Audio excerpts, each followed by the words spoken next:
শুকরিয়া জ্ঞাপন করছে সেই মহান রব্বুল ইজ্জতের দরবারে যে আল্লাহ তাআলা আমাদেরকে মুহররম মাসে জুমার দিনে জুমার নামাজ আদায় করার জন্য মসজিদ পর্যন্ত আসার তৌফিক দান করেছেন। সকলে বলি আলহামদুলিল্লাহ। দরুদ ও সালাম বর্ষিত হোক সাইয়্যিদুল মুরসালিন শাফিউল মুশাফফিঈন, সকলে অন্তর থেকে মুহাব্বতের সহিত করি সাল্লাল্লাহু আলাইহি ওয়াসাল্লাম। প্রিয় উপস্থিতি,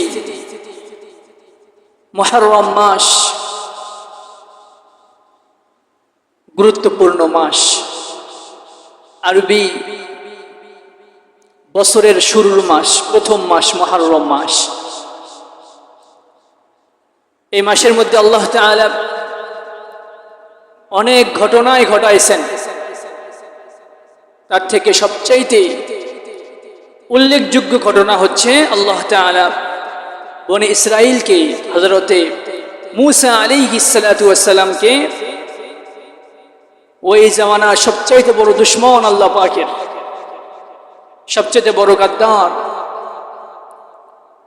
ফেরাউন, যে কিনা আল্লাহ দাবিদার, এরকম জালেমের হাত থেকে আল্লাহ তাআলা বনি ইসরাইল সহ হযরতে মূসা আলাইহিস সালামকে রক্ষা করেছিলেন, যেটি বিভিন্ন রওয়ায়েত বুখারী শরীফ থেকে নিয়ে বিভিন্ন হাদিস দ্বারা প্রমাণিত। এরকম ঘটনার সঙ্গে এই মাসের মধ্যে আরো অনেক ঘটনা ঘটেছে, শুধু একটা দুটা না, আরো অসংখ্য ঘটনা এই মাসের মধ্যে আল্লাহ তাআলা সংঘটিত করেছেন। আমরা সকলে জানি আল্লাহ তাআলা যখন হযরতে আম্মা জান, আমাদের সকলের পিতা হযরতে আদম আলাইহিস সালাতু ওয়াস সালাম এবং হযরতে হাওয়া আলাইহিস সালাতু ওয়াস সালামকে যখন সৃষ্টি করলেন, সৃষ্টি করে তাদেরকে কোথায় রাখছিলেন? জান্নাতের মধ্যে। এবং বলেছিলেন যে এই জান্নাত থেকে যা মন চায় তা খাইতে পারো, কিন্তু ওয়ালা তাকরাবা হাযিহি শাজারাতা ফাতাকুনা মিনাল যালিমিন। যা ইচ্ছা খাও, সমস্যা নেই, তবে একটা নিষিদ্ধ গাছ আছে, হাযিহি শাজারাতা, এই গাছের ফল খাওয়া তো দূরের কথা, এই গাছের আশপাশেও যেও না, ওয়ালা তাকরাবা, গাছের কাছেও যেও না, নিকটবর্তীও হও না। যদি হও ফাতাকুনা মিনাল যালিমিন, তাহলে তোমরা জালেমদের অন্তর্ভুক্ত হয়ে যাবে। যাই হোক, ইতিহাস আমরা সকলে জানি, ইবলিস শয়তান সেখানে গিয়েছেন, যাওয়ার পরে তাদেরকে বিভিন্ন কুমন্ত্রণা দিয়েছেন, বিভিন্ন ফুসলায় ফাসলায় তাদেরকে গাছের ফল খাওয়াইছেন। ইতিহাস সকলের কাছে জানা আছে।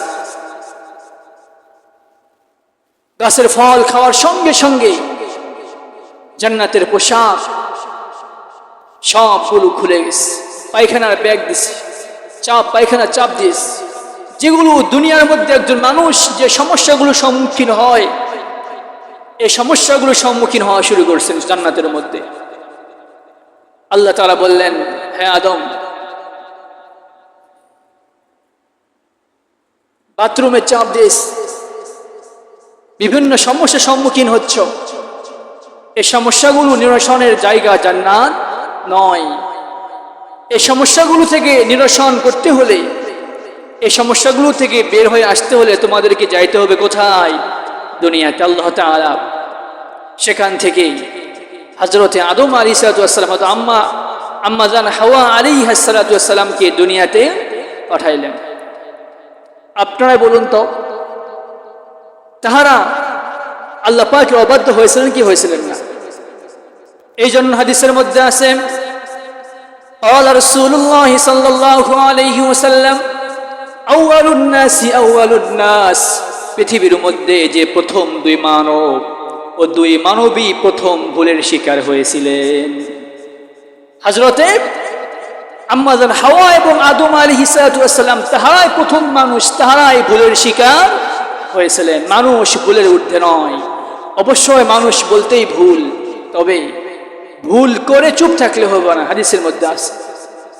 قال رسول الله صلى الله عليه وسلم كل بني آدم خطاء প্রত্যেকটা বনি আদম হচ্ছে ভুলকারী, বিভিন্ন অপরাধের অপরাধী হয়ে যায়, বিভিন্ন অপরাধ করে বসে।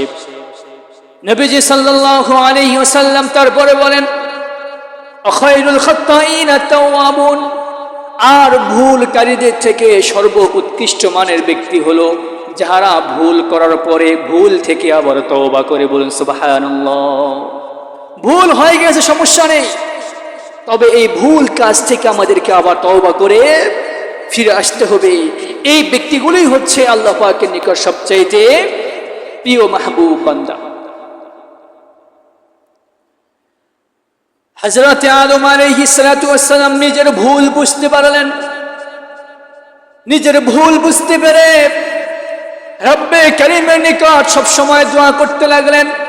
সকলে বলি রব্বানা যালামনা আনফুসানা ওয়া ইল্লাম তাগফির লানা ওয়া তারহামনা লানাকুনান্না মিনাল খাসিরিন।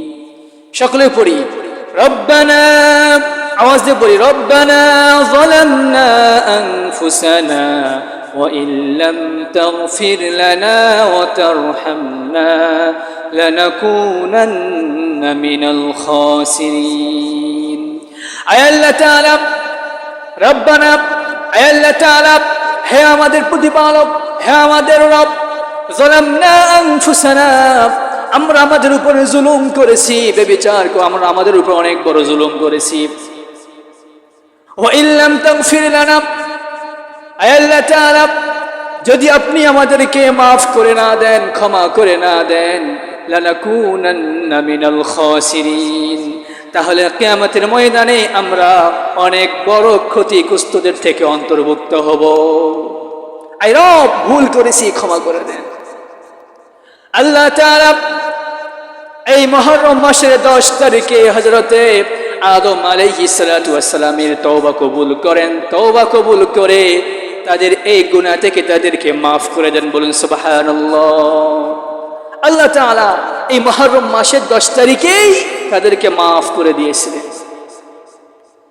শুধু তাই নয়, আরো অনেক ইতিহাস আছে। আমরা সকলে জানি ইসলামের দাওয়াত দিতে গিয়ে পৃথিবীর মধ্যে প্রত্যেকটা রাসূল, প্রত্যেকটা নবী সমস্যার সম্মুখীন হয়েছেন, ঠিক কিনা? প্রত্যেকটা নবী আল্লাহ তাআলা পৃথিবীর মধ্যে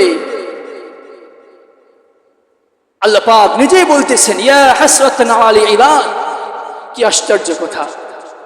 আল্লাহ পাক বলতেছেন ইয়া হাসরাতান আলা ইবাদ, মানুষের উপরে অনেক আফসোস। কি আফসোস! মা ইয়াতিহিম মির রাসূলিন ইল্লা কানু বিহি ইস্তাহজিউন। আমি আল্লাহ তাআলা এই মানব সম্প্রদায়ের কাছে যত নবী আম্বিয়াদেরকে পাঠাইছি, এই মানব সম্প্রদায় আমার প্রেরিত প্রত্যেকটা নবী রাসূলদের সঙ্গে ঠাট্টা বিদ্রুপ করেছে। সূরা ইয়াসিনের আয়াত সকলে জানি আমরা। আল্লাহ তাআলা দুনিয়াতে যত নবী পাঠাইছেন প্রত্যেকটা নবীর সঙ্গে অন্যায় হয়েছে কি হয় নাই? কওমরা তাদেরকে জুলুম করছে, তারা প্রত্যেকে মজলুমের শিকার হয়েছেন, জুলুমের শিকার হয়েছেন। ঠিক তদ্রুপ হযরতে ইব্রাহিম আলাইহিস সালাতু ওয়াস সালাম এমন একটা সময়ের মধ্যে ছিলেন যে সময়ের মধ্যে মূর্তি পূজার অনেক বড় একটা রেওয়ায়েত সমাজের মধ্যে প্রচলন ছিল। শুধু তাই নয়, স্বয়ং হযরতে ইব্রাহিম আলাইহিস সালাতু ওয়াস সালামের পিতা আজও পর্যন্ত মূর্তির ব্যবসায়ী ছিলেন, মূর্তি তৈরি করতেন, সমাজের মধ্যে মূর্তি বিক্রয় করতেন। এমন একটা পরিবেশের মধ্যে রব্বুল আলামিন হযরত ইব্রাহিম আলাইহিস সালাতু ওয়াস সালামকে দুনিয়ার মধ্যে পাঠাইলেন, যে সময়ের মধ্যে সব জায়গার মধ্যে মূর্তি পূজার একটা প্রচলন ছিল। অনেক লম্বা ইতিহাস। ওই জামানার বাদশা নমরুদ ব্যাপারটা বুঝতে পারলেন, চিন্তা করলেন যদি ইব্রাহিমকে অবস্থার মধ্যে ছেড়ে দেওয়া হয়, যদি তাকে এখনো আটকানো না হয়, যদি বাধা দেওয়া না হয়, তাহলে এক এক করে মানুষ আমার দিন থেকে আমার পক্ষ থেকে মানুষ এক এক করে সবগুলো ইব্রাহিমের পক্ষে হয়ে যাবে। এক সময় আমার রাজত্ব, আমার বাদশাহী আস্তে আস্তে সব খতম হয়ে যাবে। চিন্তা করলেন হযরত ইব্রাহিম আলাইহিস সালাতু ওয়াস সালামকে এই কাজ থেকে নিষেধ করতে হবে, এই কাজ করতে দেওয়া যাবে না, সুযোগ দেওয়া যাবে না। অনেক বুঝাইলেন, অনেক শাসন করলেন, অনেক ধুমকি হুমকি দিলেন। তারপরে হযরতে ইব্রাহিম আলাইহিস সালাতু ওয়াস সালাম দ্বীনের দাওয়াত থেকে এক পাও পিছপা হলেন না। শেষ পর্যায়ে নমরুদ সিদ্ধান্ত নিলেন ইব্রাহিমকে আগুনে পুড়ে হত্যা করা হবে, যাতে করে সমস্ত জাতির জন্য একটা দৃষ্টান্ত হয়ে যায়। যে রকম কথা সেরকম ব্যবস্থা। সঙ্গে সঙ্গে আগুনের ব্যবস্থা করা হলো। আমরা সকলে জানি এই আগুনের মধ্যে তাকে নিক্ষেপ করা হলো। আগুনের মধ্যে নিক্ষেপ করার সঙ্গে সঙ্গে আল্লাহ তাআলা আগুনকে নির্দেশ দিলেন, ইয়া নারু কুনি বারদাও ওয়া সালামান আলা ইব্রাহিম। কি আশ্চর্য! হে আগুন, কুনি বারদাও ওয়া সালামা, এমন ঠান্ডা হবা, শান্তিপূর্ণ ঠান্ডা, বেশিও ঠান্ডা না, গরম বেশি কমও না, বেশিও না। ও সালামান ইব্রাহিম, এবং ইব্রাহিমের জন্য যেটা একদম কি নিরাপদ। লম্বা ইতিহাস। আল্লাহ তাআলা হযরত ইব্রাহিম আলাইহিস সালাতু ওয়াস সালামকে এই 10 মুহররমের দিন আগুন থেকে কি করেছিলেন? উদ্ধার করেছিলেন। এরকম অনেক ইতিহাস আছে। প্রিয় উপস্থিতি, আমরা সকলে জানি আল্লাহ তাআলা প্রত্যেকটা বান্দাকে বিভিন্ন পরীক্ষার সম্মুখীন করান। আল্লাহ তাআলা কোন বান্দাকে এমনি এমনি জান্নাত দিবে না। আল্লাহ পাক নিজেই বলতেছেন, তোমরা কি মনে করেছো যে আমি তোমাদেরকে এমনি এমনি জান্নাত দিয়ে দিব কঠোর পরীক্ষা নেওয়া ব্যতীত? আল্লাহ তাআলা এত বড় নিয়ামতপূর্ণ একটা জান্নাত দিবেন এমনিতেই না, অনেক পরীক্ষার সম্মুখীন আমাদেরকে হতে হবে। পরীক্ষার মধ্যে যদি আমরা উত্তীর্ণ হতে পারি, তাহলে আল্লাহ তাআলা তার বিনিময়ে আমাদেরকে জান্নাত দিয়ে দেবেন। সুবহানাল্লাহ। ঠিক তদ্রূপ আর বিশেষ করে আল্লাহ তাআলা তার মকবুল বান্দাদেরকে, তার প্রিয় বান্দাদেরকে আরো বেশি পরীক্ষা করান, আরো বেশি সমস্যার সম্মুখীন করান, যাতে করে তাহার আল্লাহ পাকের আরো নিকটবর্তী হতে পারেন, আরো মাহবুব বান্দায় পরিণত হতে পারেন। হযরতে আইয়ুব আলাইহিস সালাতু ওয়াস সালাম সকলে জানি অনেক লম্বা সময় উনি অসুস্থ ছিলেন, মারাত্মক রোগে আক্রান্ত ছিলেন। স্ত্রী, সন্তান, পরিবার পরিজন সব তাকে রেখে চলে গেছে। এই ব্যাপারে অনেক কিছু ভুল রাওয়ায়াত আছে।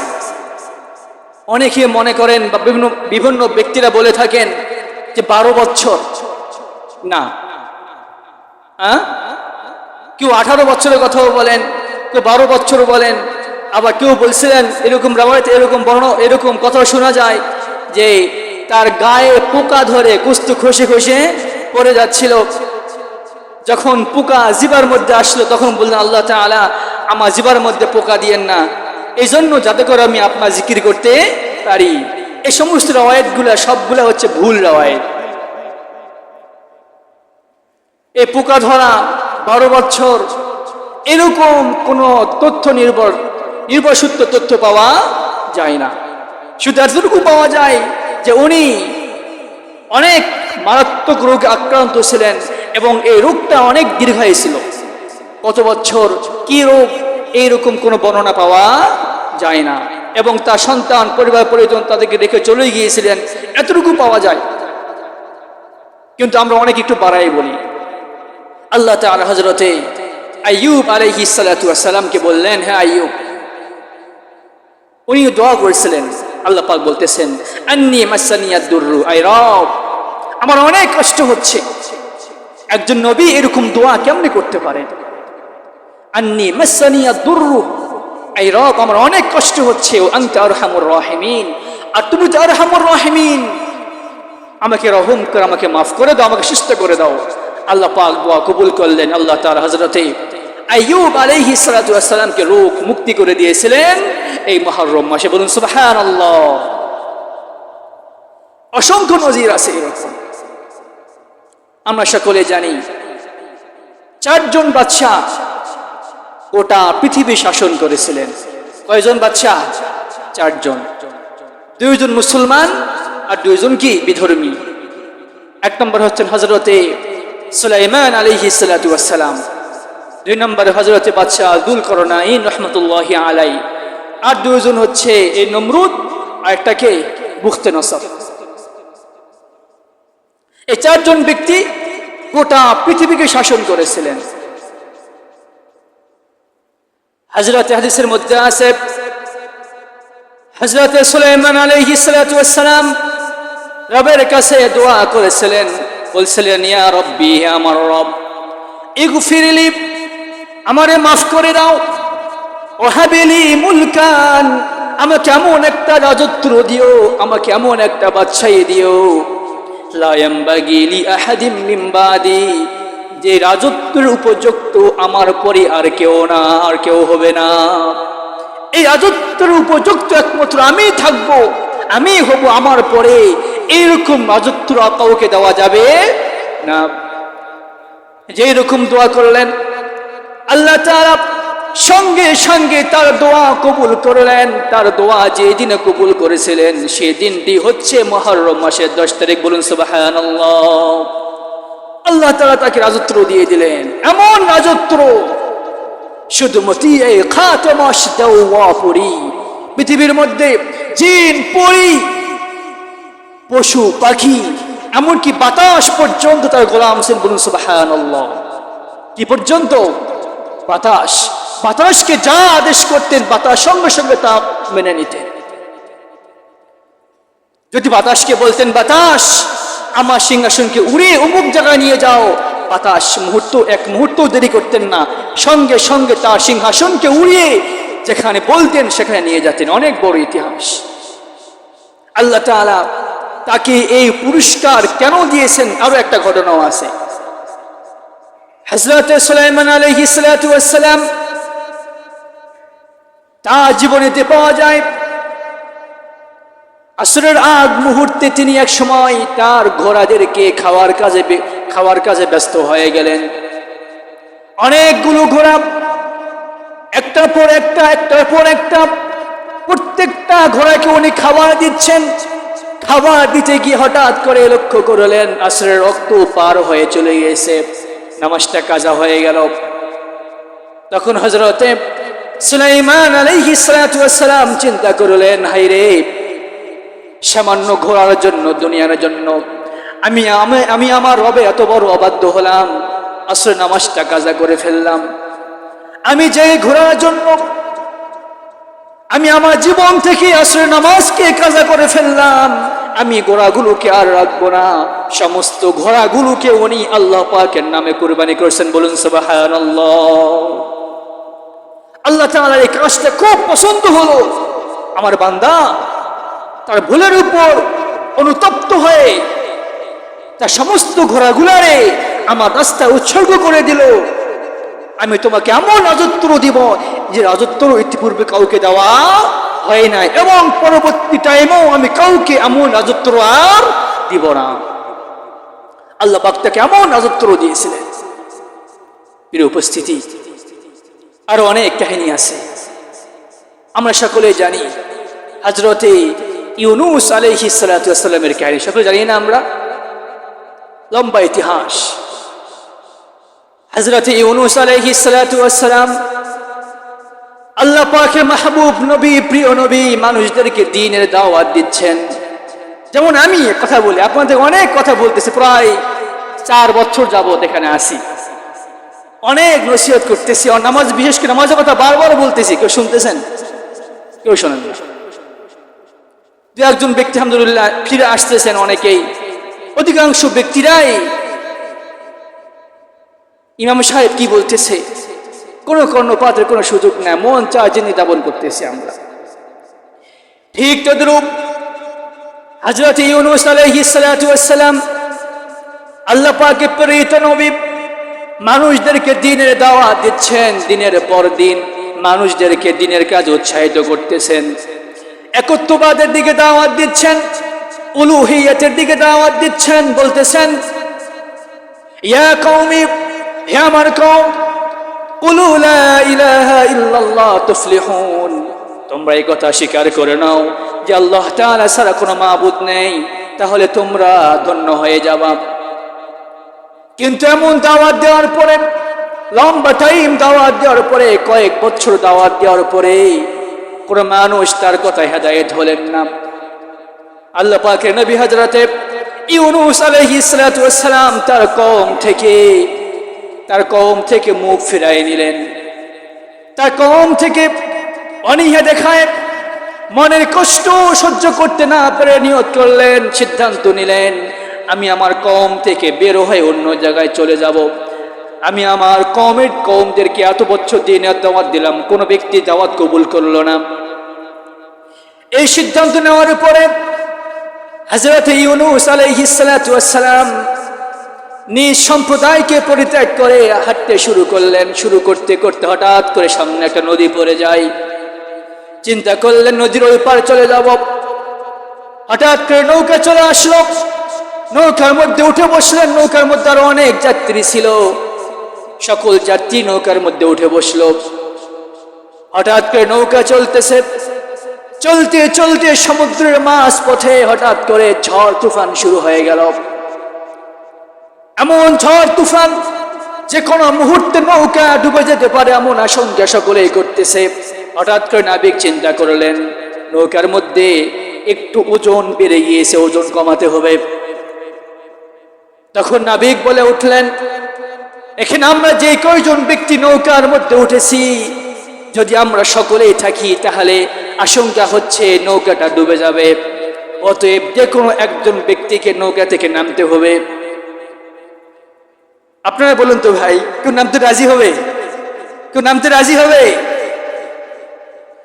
তো নাবিক পরিষ্কার ভাষায় বলে দিলেন, যদি একজন ব্যক্তি নৌকা থেকে না নামে তাহলে প্রত্যেকের মৃত্যু নিশ্চিত, এতে কোনো সন্দেহ নাই। তখন লোকেরা সিদ্ধান্ত নিল, তাহলে আমাদের মধ্যে লটারি হোক, লটারির মধ্যে যার নাম উঠবে ওই ব্যক্তিকে নৌকা থেকে ফেলে দেওয়া হবে। যে এরকম পরামর্শ সেই রকম সিদ্ধান্ত। লটারি করা হলো। লটারির মধ্যে প্রথম যে ব্যক্তি নাম উঠল তিনি হচ্ছেন হযরতে ইউনূস আলাইহিস সালাতু ওয়াস সালাম। নৌকার লোকেরা চিন্তা করলো, হায়রে উনি একজন নবী, আমাদের মাঝে সবচেয়ে প্রিয় ব্যক্তি, যদি আমরা তার এই নৌকা থেকে ফেলাই দেই তাহলে কিয়ামতের ময়দানে আল্লাহ পাকের সামনে আমাদেরকে জবাব দেওয়া লাগবে, এই কাজ করা যাবে না। লোকেরা পরামর্শ করলো, আবার লটারি করা হোক। আবার লটারি করা হলো। দ্বিতীয়বার হযরতে ইউনূস আলাইহিস সালাম নাম চলে আসলো। আবার চিন্তা করলেন তারে ফেলা যাবে না। আবার লটারি করা হলো। তৃতীয়বার হযরতে ইউনূস আলাইহিস সালামের নাম লটারির মধ্যে চলে আসলো। তখন হযরতে ইউনূস আলাইহিস সালাম চিন্তা করলেন, এটা আল্লাহ পাকের পক্ষ থেকে আমার একটা পরীক্ষা। আমি আমার কওম থেকে বঞ্চিত হয়ে যখন ফিরে যাচ্ছিলাম, এই কাজটা আমার রবের কাছে পছন্দ হয় নাই, যার কারণে আমার রব আমারে এমন একটা পরীক্ষার মধ্যে ফেলাচ্ছেন। যার কারণ হযরতে ইউনূস আলাইহিস সালাতু ওয়াস সালাম দেরি করলেন না, নিজের থেকে নৌকা থেকে সমুদ্রের মধ্যে লাফ মারলেন। লাফ মারার সঙ্গে সঙ্গে অনেক বড় একটা মাছ তাকে গিলে ফেলে। কতদিন পর্যন্ত তিনি মাছের পেটে ছিলেন আল্লাহ পাক ভালো জানেন। কিন্তু আল্লাহ তাআলা মাছের পেটে যাওয়ার পরে সব সময় একটা দোয়া পড়তেন, আমাদের সঙ্গে সকলেই পড়ি, লা ইলাহা ইল্লা আনতা সুবহানাকা ইন্নী কুনতু মিনাল যালিমিন। মাছের পেটের মধ্যে যখন তিনি এই দোয়া পড়তেছেন আর আল্লাহ পাকের কাছে দোয়া করতেছেন, দোয়া করতে করতে আল্লাহ তাআলা তার দোয়া কবুল করে তার মাছের পেট থেকে আল্লাহ তাআলা তাকে সমুদ্রের পাড়ের মধ্যে রেখে দিলেন। লম্বা ইতিহাস। আল্লাহ তাআলা যেই দিন হযরতে ইউনূস আলাইহিস সালামকে মাছের পেট থেকে রক্ষা করেছিলেন, সেই দিনটা হচ্ছে মুহররম মাসের 10 তারিখ।